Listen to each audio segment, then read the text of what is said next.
రాకాలోకంకి స్వాగతం. ఈ కంటెంట్ మీకు నచ్చినట్టయితే లైక్ చేయండి, మీ బంధుమిత్రులకు షేర్ చేయండి. ఇప్పటి వరకు సబ్స్క్రైబ్ చేసుకోకపోతే సబ్స్క్రైబ్ బటన్ని నొక్కండి, అదేవిధంగా బెల్ ఐకాన్ని కూడా తప్పనిసరిగా నొక్కండి. జై హింద్ మిత్రులారా. ఐపీఎల్ సీజన్ ఇది. సెంచరీ కొట్టేశారు. సెంచరీ ఎవరు కొట్టారు?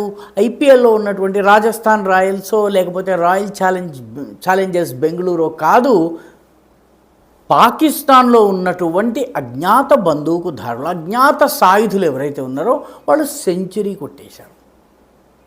సెంచరీ భారత వ్యతిరేకులైనటువంటి ఉగ్రవాదులను, ఆ ఉగ్రవాదుల హ్యాండ్లర్స్ని, ఉగ్రవాదుల ట్రైనర్స్ని, అదేవిధంగా ఉగ్రవాదుల ఫండర్స్ని, వాళ్ళకి డబ్బులు ఇచ్చేటటువంటి వాళ్ళని, ఆ ఉగ్రవాదుల అసలు నాయకులకి అత్యంత సమీపంలో ఉన్నటువంటి వాళ్ళని, ఇప్పటి వరకు అలాంటి వాళ్ళని ఈ అజ్ఞాత బందూకుదారులు ఎలిమినేట్ చేసింది 100 అయిపోయింది. సెంచరీ కొట్టినట్టుగా మనం భావించవచ్చు. తాజాగా ఇద్దరు అలాంటి వ్యక్తులు హతమయ్యారు. ఒకరి పేరు ముఫ్తీ ఆబిద్ అలీ.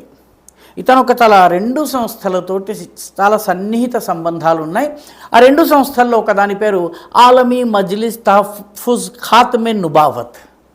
ఇది మన దేశంలో ఉగ్రవాద కార్యకలాపాల్లో ఏం పెద్దగా పాల్గొనలేదు. రెండవ సంస్థ పేరు జమాతుల్ ఇస్లామీ ఫజల్ గ్రూప్కి చెందినటువంటి జమాత్ ఇస్లామీ. ఇది కూడా భారతదేశంలో ఉగ్రవాద కార్యకలాపాలకి పాల్పడలేదు. మన దేశంలో ఇది నిషేధిత ఉగ్రవాద సంస్థ కాదు. కానీ ఈ సంస్థకి చెందినటువంటి ముఫ్తీ ఆబిద్ అలీ మిడిల్ లెవెల్ హ్యాండ్లర్గా పనిచేస్తున్నాడు. అంటే అక్కడ ఉన్నటువంటి ఉగ్రవాద ట్రైనర్స్కి, ఈ దేశంలో ఉన్నటువంటి ఉగ్రవాద కార్యకలాపాలకు పాల్గొంటున్నటువంటి వాళ్ళని, మన దేశంలో ఉన్నటువంటి వాళ్ళకి మధ్య మిడిల్ లెవెల్ హ్యాండ్లింగ్ చేస్తున్నటువంటి వ్యక్తి. కాబట్టి పైకి ఉగ్రవాది కాదు, కానీ భారత వ్యతిరేక కార్యకలాపాల్లో పాల్గొంటున్నాడు. అందుకని ముఫ్తీ ఆబిద్ అలీని గుర్తు తెలియనటువంటి 2 వ్యక్తులు వచ్చారు, మోటార్ సైకిల్ మీద వచ్చారు. వెనకున్నవాడు హఠాత్తుగా తన సంచిలోంచి తుపాకీని బయటకు తీశాడు, గురి పెట్టాడు, ముఫ్తీ ఆబిద్ అలీని పైకి పంపించేశాడు. రెండవ వాడు మోటార్ సైకిల్ ఆన్లోనే ఉంచాడు. ఈ పని పూర్తి కాగానే మోటార్ సైకిల్ రయ్యన వెళ్ళిపోయింది. సరిగ్గా 4-5 గంటల తేడాలో Islamic State of Khorasan province అనేటటువంటి ఉగ్రవాద సంస్థ ఉంది. ఐఎస్ఐఎస్ యొక్క ఖొరాసాన్ ప్రావిన్స్ అంటే ఆఫ్ఘనిస్తాన్ కేంద్రంగా పనిచేస్తుంది. ఆఫ్ఘనిస్తాన్లో ఉన్న తాలిబాన్ ప్రభుత్వానికి ఇది వ్యతిరేకి. తాలిబాన్లకు భారత ప్రభుత్వానికి ప్రస్తుతము సన్నిహిత సంబంధాలు ఉన్నాయి. కాబట్టి వాళ్లను కొట్టినట్టయితే అది భారత్ని దెబ్బతీసినట్టు అవుతుందని భావించి ఆఫ్ఘనిస్తాన్లో ఉన్నటువంటి నెట్వర్క్ని ధ్వంసం చేసేందుకు ఈ ఐఎస్కేపీ పనిచేస్తుంది. ఐఎస్కేపీ యొక్క నాయకుడు, అతని పేరు బుర్హాన్ అలియాస్ జైద్. ఇతన్ని కూడా అన్నోన్ గన్మ్యాన్ వచ్చారు. అదే ప్రక్రియ, 2 రావటం, ఒకడు మోటార్ సైకిల్ ఆన్లో ఉంచటం, రెండవ వాడు గన్ తీయటము, కాల్చటము, పాయింట్ బ్లాంక్ క్లోజ్ రేంజ్ నుంచి కాల్చటం, వెళ్ళిపోవడము. దాంతో బుర్హాన్ అలియాస్ జైద్ అనేవాడు చనిపోవడం జరిగింది. ఈ రకంగా ఇప్పటికీ 100 మంది చనిపోయారు.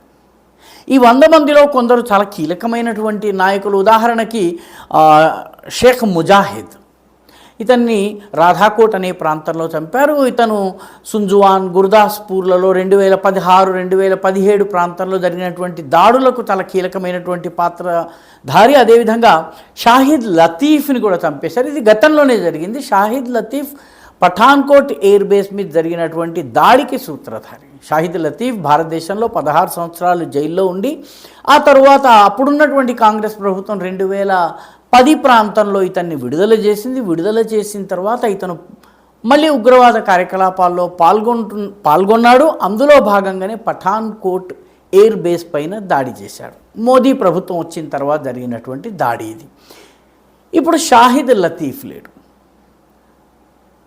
అంటే దీనిని అధ్యయనం చేస్తున్నటువంటి నిపుణులు చెబుతున్నది ఏంటంటే, ఒక సైలెంట్ డీకాపిటేషన్ స్ట్రాటజీని పాకిస్తాన్లో అమలు చేస్తున్నారంటే కీలకమైనటువంటి నాయకులను గుర్తించి వాళ్ళను ఒక్కొక్కళ్ళుగా ఏరివేస్తున్నారు. అంటే డిసిషన్ తీసుకుని పనులు చేయించి దానికి కావలసినటువంటి ముడులన్నింటినీ వేసేవాళ్ళు, విప్పేవాళ్ళు ఎవరైతే ఉన్నారో నాయకులు, పూర్తి ప్లానింగ్ చేసేటటువంటి వాళ్ళని ఒక్కొక్కళ్ళని వరుసగా ఫినిష్ చేయటం జరుగుతుంది. దీన్ని సైలెంట్ డీక్యాపిటేషన్ స్ట్రాటజీ. ఎందుకంటే పాకిస్తాన్ ఇది వాళ్ళని ఉగ్రవాదులుగా చెప్పదు.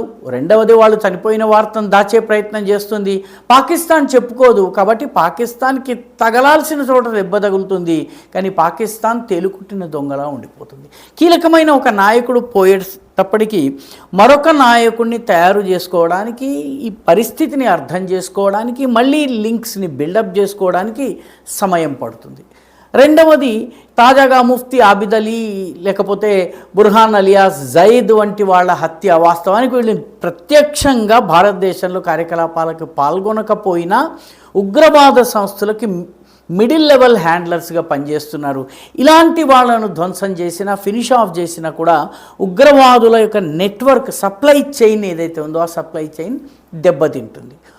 ఈ మొత్తం ప్లాన్లో మూడవ భాగం భారతదేశంలో ఉండిపోయినటువంటి ఉగ్రవాదులు. వీళ్ళను ఏరిపారేయటం జరుగుతోంది. ప్రతి సమ్మర్ సీజన్లోనూ, అదేవిధంగా వింటర్ రావడానికి ముందు భారీ ఎత్తున కిష్త్వాడ్, డోడా, అదేవిధంగా జమ్మూ, అఖ్నూర్, శ్రీనగర్ ప్రాంతంలో, గాందర్బల్ ప్రాంతంలో అనేక మంది ఉగ్రవాదుల్ని ఫినిష్ ఆఫ్ చేయడం జరుగుతుంది. మన భద్రతా దళాలు చేస్తున్నాయి. అంటే గ్రౌండ్ లెవెల్లో యాక్షన్ చేసేవాళ్ళు ఫినిష్ అవుతున్నారు. పై లెవెల్లో నాయకత్వం వహించి ప్లాన్ చేసేటటువంటి వాళ్ళు ఫినిష్ అవుతున్నారు. ఇప్పుడు తాజాగా మిడిల్ లెవెల్లో ఉన్నటువంటి హ్యాండ్లర్స్ ఎవరైతే ఉన్నారో వాళ్ళని అటాక్ చేయడం జరుగుతోంది. ముఫ్తీ ఆబిద్ అలీ కావచ్చును, లేకపోతే బుర్హాన్ కావచ్చు, ఈ మిడిల్ లెవెల్కి చెందిన వాళ్ళు. కాబట్టి ఇటు దేశం లోపల మన దగ్గర ఉన్నటువంటి ఉగ్రవాదుల్ని ఫినిష్ ఆఫ్ చేయటము, పాకిస్తాన్లో అజ్ఞాత బందూకుదారుల యాక్షన్లో వీళ్ళందరూ చనిపోవడము, మధ్య లెవెల్లో ఉన్నటువంటి మిడిల్ లెవెల్ హ్యాండ్లర్స్ని కూడా ఒక్కొక్కరుగా ఫినిష్ ఆఫ్ చేయటము. దీంతో ఉగ్రవాదము యాక్షన్ చేయలేక, అటాక్ చేయలేక పూర్తిగా చతికిలబడేటటువంటి పరిస్థితి వస్తుంది. ఈ వీడియో మీకు నచ్చినట్టయితే లైక్ చేయండి, షేర్ చేయండి, ఈ ఛానల్కు సబ్స్క్రైబ్ చేయండి. మీ అభిప్రాయాన్ని కమెంట్ల రూపంలో తప్పనిసరిగా పంపించండి.